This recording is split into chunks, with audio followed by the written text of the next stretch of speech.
الحمد لله نحمده ونستعينه ونستغفره ونؤمن به ونتوكل عليه ونعوذ بالله من شرور أنفسنا ومن سيئات أعمالنا من يهده الله فلا مضل له ومن يضلل فلا هادي له ونشهد أن لا إله إلا الله وحده لا شريك له ونشهد أن سيدنا ومولانا محمدا عبده ورسوله أما بعد فأعوذ بالله من الشيطان الرجيم بسم الله الرحمن الرحيم الرحمن على العرش استوى وقال الله تبارك وتعالى ومعكم أينما كنتم اللهم صل على محمد وعلى آل محمد كما صليت على إبراهيم وعلى آل إبراهيم إنك حميد مجيد اللهم بارك على محمد وعلى آل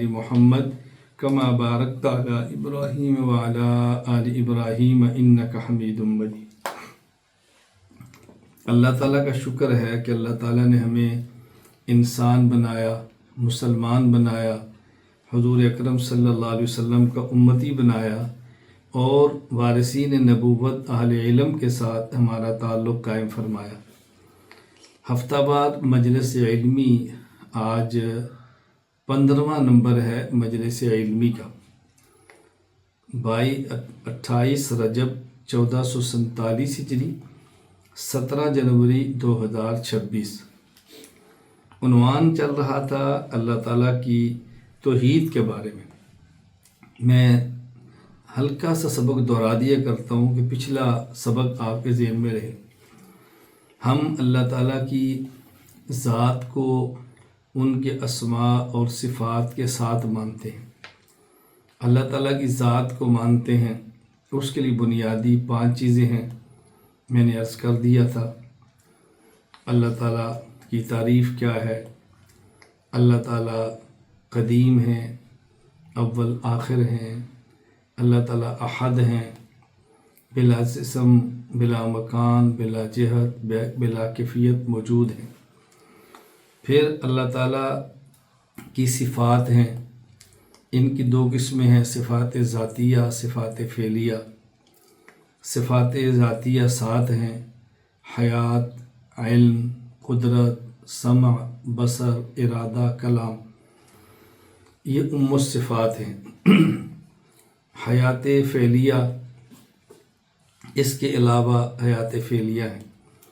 ان صفات فعلیہ کو افعال باری بھی کہتے ہیں۔ پھر اللہ تعالیٰ کی صفات متشابہات ہیں، ان کی 2 قسمیں ہیں، غیر معلوم المعنی، غیر معلوم المراد۔ معلوم المعنی، غیر معلوم المراد۔ صفات متشابہات پر گزشتہ سبق میں نے گفتگو کی تھی کہ ہمیں صفات متشابہات کے بارے میں کیا عقیدہ رکھنا چاہیے۔ انہی صفات متشابہات کے عنوان پر میں آج دوسری گفتگو عرض کر رہا ہوں۔ میں ہر مجلس میں عرض کرتا ہوں کہ اس مجلس علمی کا بنیادی مقصد عقائد کی تنقیح اور تفہیم ہے۔ تنقیح کا معنی عقائد کو کھولنا، واضح کرنا، اور تفہیم کا معنی سمجھانا۔ اللہ تعالیٰ کی ذات، صفات، اسماء، پھر صفات ذاتیہ، صفات فعلیہ، صفات متشابہات، پھر صفات متشابہات کو کھولنا، پھر ان کو سمجھانا۔ تو مجلس علمی کا بنیادی مقصد عقائد کی تنقیح اور عقائد کی تفہیم ہے۔ اللہ تعالیٰ کی جو صفات متشابہات میں سے ہیں، ان میں سے بعض صفات تو ایسی ہیں کہ جو انسان کے لیے کبھی بھی استعمال نہیں ہوتی، اور بعض صفات ایسی ہیں کہ وہ الفاظ انسان کے لیے بھی استعمال ہوتے ہیں، یعنی اللہ کی مخلوق کے لیے بھی۔ لیکن ظاہر ہے جب وہ اللہ کی ذات کے لیے استعمال ہوتے ہیں تو ان کا معنی بالکل الگ ہے، اور جب وہ اللہ تعالیٰ کی ذات کے لیے استعمال ہوتے ہیں تو پھر ان کا معنی بالکل الگ ہے۔ یہ بنیادی بات ہے۔ اس کو اچھی طرح ذہن نشین فرما لیں۔ حروف مقطعات ہیں الف لام میم نون یاسین طٰہٰ حامیم عین سین قاف۔ اب یہ صفات ہیں اور یہ وہ الفاظ ہیں جو انسان کے لیے کبھی بھی استعمال نہیں ہوتے۔ میں نے بتایا تھا کہ ان کے صفات ہونے کا مطلب کیا ہے، یہ اللہ کا کلام ہے، اور اللہ کا کلام اللہ کا علم ہے، اللہ کا علم اللہ کی صفت ہے، یہ اللہ کی صفات ہے۔ اور کچھ صفات ایسی ہیں کہ جن کے الفاظ انسان کے لیے استعمال ہوتے ہیں، جیسے یدن، عین، وجہ، ساق۔ اب جب یہ انسان کے لیے استعمال ہوں، مخلوق کے لیے، تو ید، عین، وجہ کا معنی الگ ہے۔ جب یہ اللہ کے لیے استعمال ہوں تو معنی الگ ہے۔ تو الف لام میم حامیم عین سین قاف طٰہٰ یاسین نون، یہ الفاظ ہیں کہ جن کا ہمیں لغوی معنی بھی معلوم نہیں اور شریعت کی مراد بھی معلوم نہیں، انہیں کہتے ہیں غیر معلوم المعنی، غیر معلوم المراد۔ اور یدن، عین، وجہ، یہ وہ الفاظ ہیں کہ ان کا لغوی معنی معلوم ہے کہ یدن کو ہاتھ کہتے ہیں، عین کو آنکھ کہتے ہیں، ساقن کو پنڈلی کہتے ہیں، وجہ کو چہرہ کہتے ہیں۔ اور جب یہ اللہ کے لیے استعمال ہوں تو پھر ہمیں ان کا معنی لغوی معلوم ہے، مراد معلوم نہیں۔ انہی میں سے کچھ الفاظ اور بھی، مثلا ایک لفظ ہے استوا، اللہ کے لیے استعمال ہوتا ہے الرحمن علی العرش استوى ثم استوى علی العرش۔ اب یہ انسان کے لیے بھی استعمال ہوتا ہے، قد استوینا علی عرش، قد استوینا علیہم، ہم ان کے اوپر غالب آئے۔ تو جب یہ لغوی معنی ہو یا انسان کے لیے استعمال ہو تو اس کا معنی اور ہے۔ تو جب انسان مستوی ہوتا ہے تو اس کا معنی ہے کہ بیٹھا ہے، عرش کا معنی تخت ہے، اعلیٰ کا معنی پر ہے۔ اب کسی انسان کے بارے میں کہیں کہ یہ انسان عرش پر مستوی ہے تو معنی ہوگا عرش کے اوپر تخت پر بیٹھا ہے، لیکن اللہ کے لیے اس کا معنی تو ہرگز یہ نہیں ہے۔ اسی طرح لفظ ہے معیت، انسان کے لیے بھی استعمال ہوتا ہے، اللہ کے لیے بھی ہے۔ ہم کہتے ہیں کہ ابنی معی، میرا بیٹا میرے ساتھ ہے، اور کہتے ہیں اللہ معی، ان ربی معی، میرا رب میرے ساتھ ہے۔ تو جب انسان کو ساتھ کہیں گے تو معنی اور ہے، اللہ کو کہیں گے ساتھ تو معنی اور ہے۔ لفظ ہے قریب، اب کہتے ہیں کہ فلاں انسان میرے قریب ہے، فلاں چیز میرے قریب ہے، فلاں چیز مجھ سے دور ہے، تو یہاں قریب کا معنی اور ہے۔ اور جب کہتے ہیں کہ اللہ ہمارے قریب ہے، نحن اقرب الیہ من حبل الورید، اللہ شارک سے قریب ہے، تو اب یہاں قریب کا معنی اور ہے۔ اللہ محسنین کے قریب ہے، اس کا معنی اور ہے۔ تو اللہ کافر سے بعید ہے یا کافر اللہ سے بعید ہے، اس کا معنی اور ہے۔ اب یہاں فاصلے والا قرب اور بعد تو ہو نہیں سکتا۔ تو اسی طرح لفظ استوا، لفظ معیت، لفظ قرب اور بعد، یہ انسان اور مخلوق کے لیے استعمال ہو تو معنی الگ ہے، اور خالق کے لیے استعمال ہو تو معنی الگ ہے۔ خالق کے لیے اس کا معنی میں نے عرض کیا تھا، متقدمین اہل سنت والجماعت 300 ہجری سے پہلے کے اکابر وہ کہتے ہیں کہ ہم اس کو اللہ کے حوالے کرتے ہیں، ہم اس کا معنی نہیں جانتے، مخلوق کی مشابہت سے پاک ہے، ہم اس میں کوئی بحث نہیں کرتے، کوئی کلام نہیں کرتے۔ اور متاخرین اہل سنت والجماعت سن 300 ہجری کے بعد والے اکابر، وہ ان میں بعض الفاظ کا درجہ گمان میں، درجہ ظن میں معنی بیان فرماتے ہیں، امت کو بعض فتنوں سے بچانے کے لیے۔ تو میں اس پر آج مختصر سی گفتگو کرتا ہوں، آپ الفاظ یاد فرما لیں۔ اب یہ جو ہماری گفتگو ہے اس کے موضوع 3 ہیں، یعنی 3 قسم کے الفاظ اس مسئلے کو سمجھانے کے لیے بیان کیے جاتے ہیں۔ نمبر 1 مسئلہ استواء علی العرش، نمبر 2 مسئلہ معیت باری تعالی، نمبر 3 مسئلہ عینیت۔ استواء علی العرش کا معنی کہ اللہ کے لیے مستوی علی العرش ہونا قرآن سے ثابت ہے، تو اس کا مطلب کیا ہے؟ اللہ کے لیے معیت قرآن سے ثابت ہے، تو معیت کا مطلب کیا ہے؟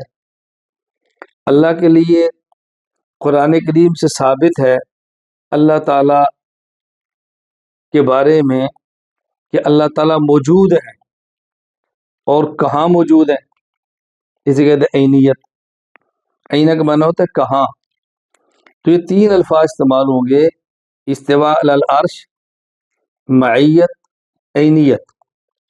عینیت کو کیا سمجھیں گے کہ جب کوئی شخص آپ سے سوال کرے عین اللہ، اللہ کہاں ہے، تو ہم کیا جواب دیں گے؟ یا کوئی پوچھے کہ اللہ ہمارے ساتھ ہے، یہ معیت کا کیا مطلب ہے؟ کیا اللہ تعالیٰ عرش پر مستوی ہے یا نہیں، کیا معنی ہے اس کا؟ تو خلاصہ یہ ہے کہ نمبر 1 استواء، نمبر 2 معیت، نمبر 3 عینیت۔ یہاں ذہن نشین فرما لیں کہ اس کے لیے 3 موقف ایسے ہیں جو تقریباً تمام اہل سنت والجماعت میں اتفاقی ہیں۔ یہ الفاظ کہنے پر تمام اہل سنت والجماعت متفق ہیں، مشرق و مغرب، شمال و جنوب، متقدمین متاخرین، کسی کو اختلاف نہیں۔ وہ الفاظ کیا ہیں؟ نمبر 1 اللہ تعالیٰ بغیر جسم کے، بغیر مکان کے، بغیر جہت کے، بغیر کیفیت کے موجود ہے، سب مانتے۔ نمبر 2 اللہ تعالیٰ مستوی علی العرش ہے، سب مانتے۔ اللہ تعالیٰ علم اور قدرت کے اعتبار سے ہر جگہ موجود ہے، اسے کہتے ہیں معیت وصفیہ، سب قائل۔ کوئی اہل سنت والجماعت میں سے ان کا انکار نہیں کرتا۔ اور ایک عنوان ایسا ہے کہ جس میں اختلاف ہے، بعض کہتے ہیں عنوان اختیار کر سکتے ہیں، بعض کہتے ہیں عنوان اختیار نہیں کر سکتے۔ جب اس کا انجام آپ دیکھیں گے، اس کا مآل دیکھیں گے، اس کا نتیجہ دیکھیں گے، تو آپ اس نتیجے پر پہنچیں گے دونوں ٹھیک کہتے ہیں۔ وہ عنوان کیا ہے؟ اللہ تعالیٰ ذات کے اعتبار سے ہر جگہ موجود ہے۔ اہل سنت والجماعت ایک بہت بڑا طبقہ ہے جو کہتا ہے کہ یہ الفاظ نہیں کہنے چاہیے کہ اللہ تعالیٰ ذات کے اعتبار سے ہر جگہ موجود ہے۔ اسے کہتے ہیں معیت ذاتیہ، یعنی معیت ذاتیہ کا قائل نہیں ہونا چاہیے۔ اور ہمارے بہت سارے اکابرین کی ایسی عبارات ملتی ہیں کہ جو معیت ذاتیہ کے قائل ہیں، یعنی ان کے ہاں یہ ہے کہ اللہ تعالیٰ باعتبار ذات کے ہر جگہ موجود ہے، یہ کہہ سکتے ہیں۔ میری بات کو پھر اچھی طرح سمجھ لیں، الجھن نہ ہو۔ بس اوقات بات نہ سمجھنے کی وجہ سے اختلافات پیدا ہوتے ہیں، بات نہ سمجھنے کی وجہ سے اشکالات پیدا ہوتے ہیں، بات نہ سمجھنے کی وجہ سے لڑائیاں اور جھگڑے ہوتے ہیں۔ اور میں بارہا اپنے تلامذہ، اپنے شاگردوں، اپنے متعلقین سے گزارش کرتا ہوں کہ ان عنوانات پہ لڑا نہ کریں۔ جس کو دلائل سے ٹھیک سمجھتے ہیں بیان کیا کریں، جس کو دلائل سے ٹھیک نہیں سمجھتے زیادہ مت الجھیں، پھر سمجھ لیں اللہ تعالیٰ بغیر جسم، بغیر مکان، بغیر جہت، بغیر کیفیت کے موجود ہیں، کسی کو اشکال نہیں۔ اللہ تعالیٰ مستوی علی العرش ہیں، کسی کو اشکال نہیں۔ اللہ تعالیٰ علم اور قدرت کے اعتبار سے ہر جگہ موجود ہے، کسی کو کوئی اشکال نہیں۔ اشکال کس بات پر ہے؟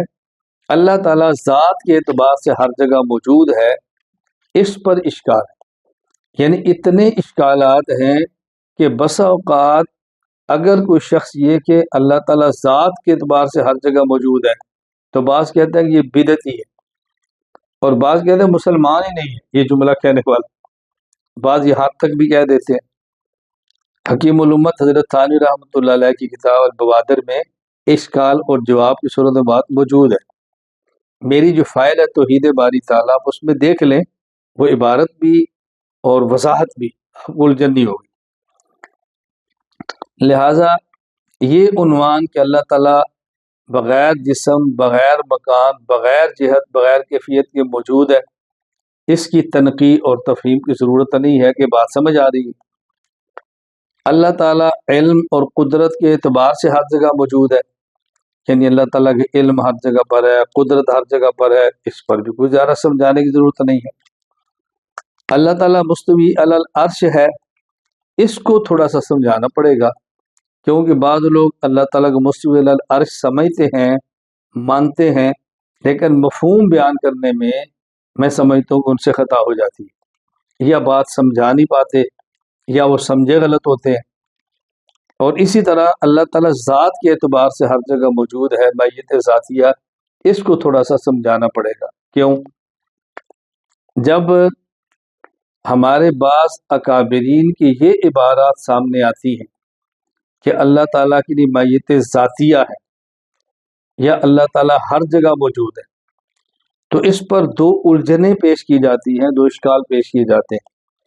ایک الجھن لوگوں کو کیا ہوتی ہے، ایک اشکال کیا ہوتا ہے کہ جب ہم یہ کہیں گے اللہ تعالیٰ ہر جگہ موجود ہے، تو اس کے لیے اللہ تعالیٰ کے لیے مکان لازم آئے گا۔ جب ہر جگہ موجود ہے تو جگہ کو مکان کہتے ہیں نا، اس کا معنی ہوگا کہ اللہ تعالیٰ کسی مکان میں ہے، اللہ تو مکان سے پاک ہے، تو ہر جگہ موجود کہنے سے اللہ تعالیٰ کے لیے مکان ثابت ہوگا جو جائز نہیں۔ اسی طرح وہ کہتا ہے جب یہ کہیں گے کہ اللہ تعالیٰ ہر جگہ موجود ہے، تو جو جگہ میں ہوگا وہ تو جسم کے ساتھ ہوگا، بغیر جسم کے تو جگہ میں نہیں ہو سکتا، لہٰذا اللہ تعالیٰ کے لیے جسم ثابت ہوگا، جو کہ ٹھیک نہیں۔ اس الجھن کا ذرا جواب ذہن نشین فرما لیں۔ دیکھیں، جب ہمارے بعض اکابرین کی عبارات سے یہ بات ملتی ہے کہ وہ اللہ تعالیٰ کو ہر جگہ موجود مانتے ہیں، میں نے اس پر تقریباً 20 سے زائد حوالے توحید باری تعالیٰ میں پیش کیے ہیں، ان اکابرین کے جو اللہ تعالیٰ کو ہر جگہ مانتے ہیں۔ جب وہ حضرات یہ فرماتے ہیں اللہ تعالیٰ ہر جگہ موجود ہے، تو اس کا معنی یہ نہیں ہوتا کہ اللہ تعالیٰ جگہ میں ہے، اس کا معنی یہ نہیں ہوتا کہ اللہ تعالیٰ جسم کے ساتھ ہے۔ بات اچھی طرح سمجھ لیں، اشکال تب ہوتا ہے کہ جب اللہ تعالیٰ کو جسم کے ساتھ مانے۔ اگر اللہ تعالیٰ کو جسم کے ساتھ نہ مانے، بغیر جسم کے مانے، تو پھر نہ مکان کا اشکال آتا ہے اور نہ ہی جسم کا اشکال آتا ہے۔ توجہ سے بات سمجھ لیں۔ دیکھیں، جس طرح اللہ مکان میں ہونے سے پاک ہے، اسی طرح اللہ زمان میں ہونے سے بھی پاک ہے۔ تو جب آپ کہتے ہیں کہ اللہ تعالیٰ موجود ہے، اور کوئی یہ بات پوچھ لے کہ اللہ تعالیٰ موجود ہے، تو کسی وقت میں تو ہوگا، ہر وقت میں موجود ہے، یا کبھی موجود ہے کبھی موجود نہیں۔ آپ کہیں گے ہر وقت میں موجود ہے، ٹھیک ہے، وقت میں تو آپ نے مان لیا نا، تو اللہ تعالیٰ پھر مکان زمانے میں تو ہوگے۔ تو بھئی جس طرح اللہ تعالیٰ کا مکان میں ہونا خلاف شرع ہے، تو زمان میں ہونا بھی تو خلاف شرع ہے۔ تو اس پر ہم یہی بات کہتے ہیں کہ اللہ تعالیٰ زمان سے پاک ہے، تو اسی طرح اللہ تعالیٰ مکان سے بھی پاک ہے۔ توجہ رکھنا، اب ایک ہے یہ کہنا اللہ تعالیٰ ہر جگہ میں موجود ہے، یہ اور ہے۔ ایک ہے یہ کہنا اللہ تعالیٰ ہر جگہ موجود ہے، یہ بات اور ہے۔ ایک یہ کہنا کہ اللہ تعالیٰ ہر وقت میں موجود ہے، ایک کہنا کہ اللہ تعالیٰ ہر وقت موجود ہے۔ تو جب تعبیر اختیار کریں گے ہر جگہ میں ہے، تو آپ کہہ سکتے ہیں مکان لازم آ رہا ہے۔ جب آپ کہیں گے کہ جی وقت میں ہے، تو کہہ سکتے ہیں کہ زمانہ خدا کے لیے ضرب بند ہے۔ اور اگر کہنے والا کہے ہر جگہ موجود ہے، ہر وقت موجود ہے، تو اب ظاہر ہے میں کا لفظ ختم ہو گیا نا، میں کا لفظ ختم ہو گیا۔ میں بار بار عرض کر رہا ہوں، میں صرف تنقید کر رہا ہوں، میں دلائل سے بات نہیں کر رہا، میں دلائل سے بات نہیں کر رہا، صرف بات سمجھانے کی کوشش کر رہا ہوں۔ اس لیے یہ الجھن نہیں ہونا چاہیے کہ میت ذاتیہ کے ماننے سے اللہ تعالیٰ کے لیے مکان ہوگا یا اللہ تعالیٰ کے لیے جسم ہوگا۔ اللہ تعالیٰ کے لیے میت ذاتیہ بھی مانے تب بھی مکان اور زمان سے اللہ تعالیٰ پاک ہے۔ اور وہاں میت ذاتیہ کا معنی یہ نہیں ہے کہ جس طرح ہماری ذات ہے تو ہمارا جسم ہے، اللہ کی ذات ہے تو اللہ کی جسم بھی ہے۔ اگر کوئی بندہ کہ میت ذاتیہ سے اللہ کے لیے جسم یا مکان ثابت ہوتا ہے تو ہم اسے کہہ سکتے ہیں نا کہ بھئی ہر بندہ کہتا ہے اللہ کی ذات کی قسم، تو اس کا معنی اللہ کی جسم قسم تھوڑا ہی ہے۔ کوئی بندہ کہتا ہے میں اللہ کی ذات کو گواہ بنا کر کہتا ہوں، تو اس کا معنی یہ تو نہیں ہوتا کہ اللہ کی جسم کو گواہ بنا کر کہہ رہے ہیں۔ تو جب ہم یہ ذات کا لفظ مخلوق کے لیے استعمال کرتے ہیں تو معنی جسم ہوتا ہے، اور جب ذات کا لفظ اللہ کے لیے استعمال کرتے ہیں تو پھر اس کا معنی جسم نہیں ہوتا۔ آپ دیکھتے ہیں جب ہم احادیث پڑھتے ہیں کہ رسول اللہ صلی اللہ علیہ وسلم نے فرمایا والذی نفس محمد بیدہ، تو اس کا ترجمہ کرتے ہیں قسم اس ذات کی، قسم اس ذات کی جس کے قبضے قدرت میں محمد کی جان ہے صلی اللہ علیہ وسلم۔ تب یہ ذات کا معنی جسم تو نہیں۔ میں یہ بات سمجھا رہا ہوں کہ جب یہ کہتے ہیں میت ذاتیہ تو اس کا معنی میت جسمانیہ نہیں ہے۔ کیوں؟ مخلوق کے لیے میت ذاتیہ کا معنی میت جسمانیہ ہے، کہ جب مخلوق کے لیے ذات کا لفظ کہتے ہیں تو اس سے مراد جسم ہوتا ہے، اور جب اللہ کے لیے ذات کا لفظ بولتے ہیں تو اس سے مراد اللہ کا جسم نہیں ہوتا۔ تو جب اللہ کے لیے ذات کا معنی جسم نہیں ہے تو میت ذاتیہ کا معنی میت جسمانیہ بھی نہیں ہے۔ اشکال تب ہے جب میت ذاتیہ سے میت جسمانیہ مراد ہو، ایسا قطعاً نہیں ہے۔ یہ اچھی طرح بات ذہن نشین فرما لیں۔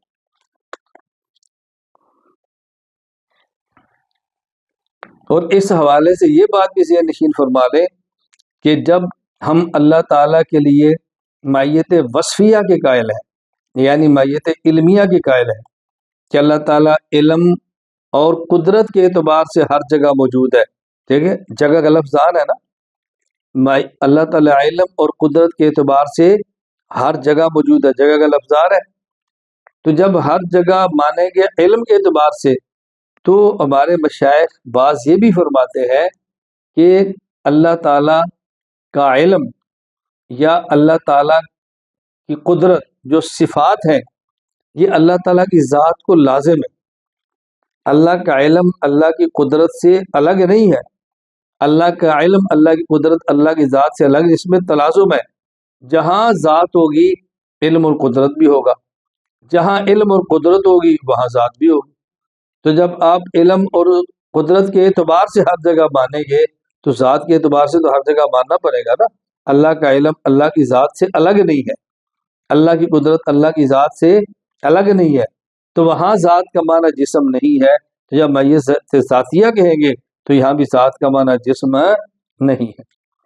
خلاصہ یہ ہے کہ میت ذاتیہ سے میت جسمانیہ اس وقت لازم آتی ہے جب ذات باری کا معنی جسم باری ہو۔ جب ذات باری کا معنی جسم باری نہیں ہے تو میت ذاتیہ کا معنی میت جسمانیہ بھی نہیں ہے۔ دوسری الجھن کیا ہے؟ دوسری الجھن یہ ہے کہ بعض لوگ کہتے ہیں جب ہم یہ کہیں گے اللہ کی ذات ہر جگہ ہے تو یہ استواء علی العرش کے خلاف ہوگا۔ کیوں؟ قرآن کریم میں ہے الرحمن علی العرش استوى، قرآن کریم میں ثم استوى علی العرش۔ قرآن کہتا ہے اللہ عرش پر مستوی ہے اور آپ کہتے ہیں ہر جگہ پہ ہے، تو گویا ہر جگہ پہ معنی مستوی علی العرش کے خلاف ہوگا۔ اور پھر بعض لوگ تو یہاں تک کہہ دیتے ہیں کہ تمہارے امام حنیفہ فرماتے ہیں کہ جو اللہ کو مستوی علی العرش نہ مانے وہ مسلمان ہی نہیں ہے، کافر ہے۔ تو تم تو اپنے امام کے فتوے کی روشنی میں کافر ہو جاتے ہو۔ اس کا جواب ذہن نشین فرما لیں۔ دیکھیں ہم کہہ رہے ہیں کہ ہم اللہ کو مستوی علی العرش بھی مانتے ہیں، اللہ تعالیٰ کو علم اور قدرت اور صفات کے اعتبار سے ہر جگہ بھی مانتے ہیں، اور اگر اللہ تعالیٰ کو ذات کے اعتبار سے بھی ہر جگہ بھی مانے تو مستوی علی العرش کے خلاف تب ہوگا جب ذات کا معنی جسم، تو جب ذات کا معنی جسم ہی نہیں ہے تو پھر اشکال کیسی ہوگا؟ اس لیے خود حضرت تھانوی رحمۃ اللہ علیہ فرماتے ہیں بوادر میں کہ اگر اللہ تعالیٰ کے لیے میت ذاتیہ کو ہم بلا کیف مان لیں، غیر متناہی اور بلا کیف مان لیں، تو پھر میت ذاتیہ اور استواء علی العرش یہ دونوں جمع ہو سکتے ہیں۔ اللہ کو ذات کے اعتبار سے ہر کسی کے ساتھ بھی مان سکتے ہیں اور مستوی علی العرش بھی مان سکتے ہیں۔ کیوں؟ مستوی علی العرش کا معنی مخلوق کی طرح نہیں ہے کہ جس طرح انسان کے بارے میں کہتے ہیں یہ عرش پر مستوی ہے، یعنی تخت پر اوپر ہے، تو اللہ کے لیے مستوی علی العرش کا معنی یہ تھوڑا ہی ہے کہ انسان کی طرح الیاذ باللہ اللہ تخت پر بیٹھے ہیں۔ استواء علی العرش اللہ کی ایسی صفت ہے کہ جس کا معنی ہم نہیں جانتے، یہ متشابہات میں سے ہے۔ اگر ہم معنی جانتے ہیں تو متشابہات میں سے کیسے ہوگا؟ متشابہات تبھی ہوگا جب ہم اس کی مراد اور شرعی معنی، شرعی مفہوم نہ جانتے ہوں۔ اس لیے یہ مستوی علی العرش ہونے کے خلاف نہیں۔ اور دوسری بات اچھی طرح ذہن نشین فرما لیں، لوگ کہتے ہیں جی جب آپ نے ہر جگہ مانا تو گویا آپ نے مستوی علی العرش نہیں مانا۔ کیوں؟ اس لیے کہ ہر جگہ ہونا مستوی علی العرش کے خلاف ہے، تو تم تو آیت کا انکار کرتے ہو۔ ایک ہے، جواب سمجھیں، آیت کا انکار، ایک ہے آیت کا جو لوگ معنی بیان کرتے ہیں اس معنی کا انکار، دو باتیں الگ ہیں۔ ایک ہے حدیث کا انکار اور ایک ہے حدیث کا معنی جو ہمارا مخالف کرتا ہے اس معنی کا انکار۔ میں کہتا ہوں آپ یہ کہیں کہ آیت یا حدیث کا جو معنی ہم نے کیا ہے تم اس معنی کو نہیں مانتے، یہ بات تو ٹھیک ہے۔ تم آیت اور حدیث کو نہیں مانتے، یہ بات کیسے ٹھیک ہے؟ دیکھیں میں مثال دیتا ہوں کہ جس طرح مماتی یہ بات کہتے ہیں کہ یہ تم انک میتن کا انکار کرتے ہو، ہم نے کہا انک میتن آیت کا انکار نہیں کرتے، انک میتن کا جو معنی آپ کرتے ہیں ہم اس معنی کا انکار کرتے ہیں۔ ہم تو مانتے ہیں انک میتن معنی پیغمبر پر موت آئے گی، قرآن نے خبر دی ہے اور موت آئی ہے، ہم نے کب انکار کیا؟ وہ موت کے بعد قبر میں حیات ملی ہے یا نہیں، وہ اس آیت کے خلاف نہیں، نہ اس آیت میں زیر بحث ہے، اس کا تعلق اور دلائل سے ہے۔ اچھی طرح سمجھ لیں، مثال کے طور پہ اگر کوئی بھی شخص یہ بات کہتا ہے کہ دیکھیں جی آپ نے آیت کا انکار کیا ہے، ہم نے کہا آیت کا انکار نہیں کیا، جو آیت کا معنی آپ نے بیان کیا ہے ہم نے اس معنی کا انکار کیا۔ مثال کے طور پہ ہم کہتے ہیں امام فاتحہ پڑھے اور امام کے پیچھے مقتدی نہ پڑھے، تو لوگ کہتے ہیں تم حدیث کا انکار کرتے ہو۔ حدیث میں آتا ہے لا صلاۃ الا بفاتحۃ الکتاب، کہ فاتحہ کے بغیر نماز نہیں ہوتی، تم حدیث نہیں مانتے۔ ہم نے کہا آپ نے اس حدیث کا معنی بیان کیا کہ یہ حدیث امام اور مقتدی اور منفرد دونوں کے لیے، ہم نے اس کا معنی بیان کیا کہ یہ حدیث امام اور منفرد کے لیے ہے، مقتدی کے لیے نہیں ہے۔ تو ہم نے حدیث کا انکار تو نہیں کیا، جو حدیث کا معنی آپ نے بیان کیا ہم نے اس معنی کا انکار کیا ہے۔ تو آیت یا حدیث کا انکار الگ ہے اور آیت یا حدیث کے معنی کا انکار الگ ہے، یہ ذہن میں رکھ لیں۔ اور ایک آخر میں اس حوالے سے اصول ذہن نشین فرما لیں۔ اب میں نے آج کی مجلس میں ایک اصول پیش کرتا ہوں، اس کو ذہن میں رکھ لیں۔ ایک اصول تو میں نے آپ کی خدمت میں پیش کیا، نوٹ فرما لیں کہ آیت یا حدیث کا انکار الگ ہے اور آیت یا حدیث کا معنی جو دوسرا شخص بیان کرتا ہے اس کا انکار کرنا الگ ہے۔ تو کسی شخص کے بیان کردہ مفہوم کے انکار کرنے سے آیت یا حدیث کا انکار نہیں ہوتا۔ ہاں اگر کسی آیت یا حدیث کا معنی تواتر سے ثابت ہو، پوری امت کا اجماع ہو کہ اس کا یہی معنی ہے، اور پھر کوئی بندہ اس معنی کا انکار کرے تو آپ کہہ سکتے ہیں ابھی تو آیت کا انکار کر رہا ہے، تو حدیث کا انکار کر رہا ہے۔ میں اس کی مثال دیتا ہوں، قرآن کریم میں ہے ما کان محمد ابا احد من رجالکم ولکن رسول اللہ وخاتم النبیین، اب اس آیت کا معنی پوری امت نے کیا ہے کہ رسول اللہ صلی اللہ علیہ وسلم آخری نبی، اور قادیانی کہتے ہیں نہیں، اس آیت کا معنی آخری نبی نہیں ہے، اس آیت کا معنی ہے مہر لگانے والا نبی۔ تو ہمارے مرزے پر بھی مہر لگی ہے، نبی بنے۔ وہ کہتے ہیں ہم آیت کا انکار تو نہیں کرتے، ہم آیت کا معنی اور بیان کرتے ہیں۔ تو ہم کہتے ہیں جس طرح آیت تواتر سے ثابت ہے، اسی طرح اس آیت کا معنی تواتر سے ثابت ہو، پھر جو اس آیت کے معنی کا انکار کرے گا وہ آیت کا انکار کرنے ہی سمجھا جائے گا۔ احادیث نزول عیسیٰ علیہ السلام کی ہے، تو قادیانی یا بعض لوگ اور حضرت عیسیٰ علیہ السلام کے نزول کا انکار کریں تو کہتے ہیں ہم احادیث کا انکار تو نہیں کرتے، یہ تو حدیث اس درجے کی ثابت نہیں ہے، یا ان احادیث کا معنی یہ ہے۔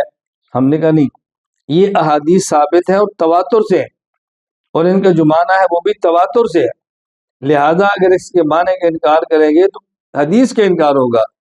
خلاصہ کیا ہے کہ آیت کے مخالف کے بیان کردہ معنی کا انکار کرنے سے آیت کا انکار نہیں ہوتا۔ ہاں، جس درجے سے وہ آیت ثابت ہے اسی درجے تواتر سے آیت کا معنی ثابت ہوگا، اب اس معنی کا انکار کرنا آیت ہی کا انکار کرنا سمجھا جائے گا۔ دوسرا اصول ذہن نشین فرمائے، دنیا میں ہر انسان مکلف ہے، لیکن ہر انسان مکلف بقدر عقل۔ جتنی اللہ تعالیٰ نے عقل عطا فرمائی ہے اتنا ہی مکلف ہے، عقل سے بڑھ کے وہ مکلف ہے ہی نہیں۔ اچھی طرح بات سمجھ لیں، اگر کوئی انسان احمق، پاگل، بے وقوف، بے عقل ہے، وہ اسلام اور اسلام کے احکام کا مکلف ہی نہیں ہے۔ اور اگر انسان بے عقل نہیں ہے، کم عقل ہے، تو وہ احکام کا اتنا ہی مکلف ہوگا جتنا سا اس کی عقل کے اندر آتا ہے، اس سے بڑھ کر وہ احکام کا مکلف ہی نہیں ہوتا۔ اس پہ ایک تو صحیح بخاری میں واقعہ موجود ہے کہ ایک شخص نے اپنی اولاد سے کہا کہ جب میں فوت ہو جاؤں تو میرے جسم کو جلا دینا اور میری راکھ کو ہوا میں اڑا دینا۔ تو ان کے بیٹوں نے اس کی موت کے بعد جلا کے راکھ کو ہوا میں اڑا دیا۔ اللہ تعالیٰ نے حکم دیا زمین کو اس کی راکھ کو جمع کرو، راکھ جمع ہو کے آ گئی، بندہ کھڑا ہے۔ اللہ فرماتے ہیں کہ تم نے ایسا کیوں کیا تھا؟ وہ کہتا ہے من خشیت، اے اللہ میں نے آپ کے ڈر سے کیا تھا۔ اللہ فرماتے ہیں میں نے تمہیں معاف کر دیا۔ اب حکیم الامت حضرت تھانوی رحمۃ اللہ علیہ فرماتے ہیں کہ بظاہر تو ایسے لگتا ہے کہ اس نے کفر کیا۔ کیوں بھائی؟ کیا اللہ تعالیٰ راکھ کو عذاب دینے پر قادر نہیں ہے؟ تو اس نے کیسے کہہ دیا کہ نہ جسم ہوگا نہ عذاب ہوگا؟ حضرت تھانوی فرماتے ہیں وجہ کیا ہے، وہ عذاب کا قائل تھا، لیکن اس کی عقل میں اتنی سی بات تھی کہ جب جسم ہوتا ہے تو اللہ عذاب دیتے ہیں، جب جسم نہیں ہوتا تو اللہ عذاب نہیں دیتے۔ اس کے ذہن میں یہ نہیں تھا کہ اللہ تعالیٰ جسم کے راکھ کو جمع کرنے پر قادر نہیں ہے، یہ نہیں تھا۔ اس کے ذہن میں کیا تھا؟ جسم ہوگا تو عذاب دیں گے، جسم نہیں ہوگا تو عذاب نہیں دیں گے، میرے جسم کو ختم کر دو تاکہ مجھے عذاب ہی نہ ہو۔ اس کی عقل ہی اتنی تھی۔ حضرت تھانوی نے ایک واقعہ بیان کیا، ایک عالم نے بیان کیا کہ اللہ تعالیٰ آنکھ سے پاک ہے، اللہ تعالیٰ ناک سے پاک ہے، اللہ تعالیٰ کان سے پاک ہے، اللہ تعالیٰ منہ اور دانت سے پاک ہے۔ ایک دیہاتی الیاذ باللہ وہ کھڑا ہوا، نقل کفر نہ باشد، تو اس نے امام صاحب سے کہا الیاذ باللہ مجھے تو وہ لفظ بیان کرتے بہت ڈر لگ رہا ہے، زبان سادی میں بیان کیسے کروں؟ میں صرف اب سمجھانے کے لیے اس لفظ کو بیان کیے بغیر سمجھ نہیں آ رہی۔ یعنی جس طرح اس نے کہا یہ آپ کہتے ہیں آنکھ بھی نہیں، ناک بھی نہیں، پاک بھی نہیں، یہ منہ بھی نہیں، یہ تربوز ہے، الیاذ باللہ۔ حکیم الامت تھانوی فرماتے ہیں اس کو کافر نہیں کہنا۔ کیوں؟ اس کا ذہن یہ تھا کہ کیسے ہو سکتا ہے اللہ اور آنکھ نہ ہو، کیسے ہو سکتا ہے اللہ اور کان نہ ہو؟ فرماتے اس کی عقل اتنی سی تھی کہ وہ اس بات کو سمجھ نہیں رہا تھا، اس لیے حضرت نے فرمایا کہ اس کو کافر نہ گو۔ جتنی سی عقل ہے اتنا سی مکلف ہوگا نا، تو اس کو چھوڑ دو بس، اس لیے اس کو کہہ دو بھئی اللہ کے لیے آنکھ ہے لیکن بندو جیسی نہیں ہے، اللہ کی شان کے مطابق ہے، بس اس کو اتنی سی بات سمجھ آتی ہے، اس کے علاوہ اس کو بات سمجھ ہی نہیں آنی۔ اب بات سمجھو، میں جو سمجھانا چاہ رہا ہوں کہ انسان بقدر عقل مکلف ہے۔ یہی بات حکیم الامت تھانوی رحمہ اللہ فرماتے ہیں کہ اگر کوئی شخص میت ذاتیہ کو سمجھنے پر قادر نہ ہو تو اس کے لیے میت وصفیہ کا قائل ہونا ہی کافی ہے۔ اگر کوئی بندہ اس بات کو نہ سمجھ پائے کہ اللہ تعالیٰ کا جسم بھی نہ ہو، مکان بھی نہ ہو اللہ کے لیے، جہت بھی نہ ہو اور کیفیت بھی نہ ہو، اور اللہ ذات کے اعتبار سے ہر جگہ پر ہو، جو اس کو نہیں سمجھ سکتا وہ اتنا کہہ دے کہ اللہ تعالیٰ علم اور قدرت کے اعتبار سے ہر جگہ ہے، یہ بھی کافی ہے، میت وصفیہ یہ بھی کافی ہے۔ میں اس لیے گزارش کرتا ہوں کہ اس کو اچھی طرح سمجھ لیں۔ اب میں آخر میں عینیت پر بات کرتا ہوں، عین اللہ۔ دیکھیں، جب یہ سوال کیا جائے کہ اللہ کہاں پر ہے تو ہم یہ بھی کہہ سکتے ہیں اللہ تعالیٰ مستوی علی العرش ہے۔ اگر کوئی پوچھے اللہ کہاں پر ہے تو ہم یہ بھی کہہ سکتے ہیں اللہ تعالیٰ بغیر جسم، بغیر مکان، بغیر جہت، بغیر کیفیت کے موجود ہے۔ بس کہاں پر ہے اس بحث کو چھوڑ دو، بس اتنا کافی ہے، ہم مانیں کہ اللہ تعالیٰ موجود ہے، ہماری عقل سے ماورا ہے، ہم اللہ کی ذات کے لیے اتنی بات کہہ سکے، یہ اتنا کافی ہے۔ اللہ تعالیٰ مجھے اور آپ سب کو بات سمجھنے کی توفیق عطا فرمائے اور ہم ان کو سمجھیں۔ میں آخر میں گزارش کروں گا کہ متشابہات چیز ہی ایسی ہے کہ جس میں ہر بندے کے بس میں نہیں بحث کرنا۔ قرآن کریم میں اللہ تعالیٰ نے ایک اصول بیان کیا ہے کہ اللہ تعالیٰ نے جو آیات نازل فرمائی ہیں یہ دو قسم کی آیات ہیں، بعض ہیں محکمات ہن ام الکتاب، پر بعض ہیں متشابہات۔ اما الذین فی قلوبہم زیغ فیتبعون ما تشابہ منہ ابتغاء الفتنۃ وابتغاء تاویلہ وما یعلم تاویلہ الا اللہ۔ اللہ تعالیٰ فرماتے ہیں متشابہات میں بحثیں وہ کرتے ہیں کہ جن کے دل ٹیڑھے ہوتے ہیں، اور جن کے دل ٹیڑھے نہیں ہیں، جن کا علم پختہ ہے، والراسخون فی العلم یقولون آمنا بہ کل من عند ربنا، وہ کہتے ہیں بھی ہم ایمان لاتے ہیں، ہمارے اللہ کی طرف سے ہے، ہم تفصیلی مباحث نہیں کرتے۔ اس لیے اہل علم اور راسخین فی العلم اہل اللہ کا تقاضا یہ ہے کہ اہل اللہ کا مزاج یہ ہے کہ متشابہات میں بحثیں نہیں کرتے، کہتے ہیں بھی اس کا جو بھی معنی ہم اللہ کو سپرد کرتے ہیں۔ آخر میں ایک سوال اور جواب ذہن نشین فرمائے۔ سوال یہ ہے کہ جب راسخین کا منصب، راسخین کا مزاج، راسخین کا معنی علم میں جو پختہ لوگ ہیں، جب ان کے بارے میں قرآن یہ بات کہہ رہا ہے وہ بحثیں نہیں کرتے، وہ کہتے ہیں مانتے ہیں، تو آپ بحث کیوں کر رہے ہیں؟ آپ بھی کہہ دیں مانتے ہیں، بس بات ختم ہوگی۔ اچھی طرح بات سمجھیں، ہم اس میں بحثیں نہیں کرتے، بلکہ جو لوگ بحثیں کرتے ہیں ان کا جواب دینے کے لیے اور اپنے لوگوں کو ان کے فتنے سے بچانے کے لیے ہم گفتگو کرتے ہیں، از خود ہم متشابہات کے اندر بحث نہیں کرتے۔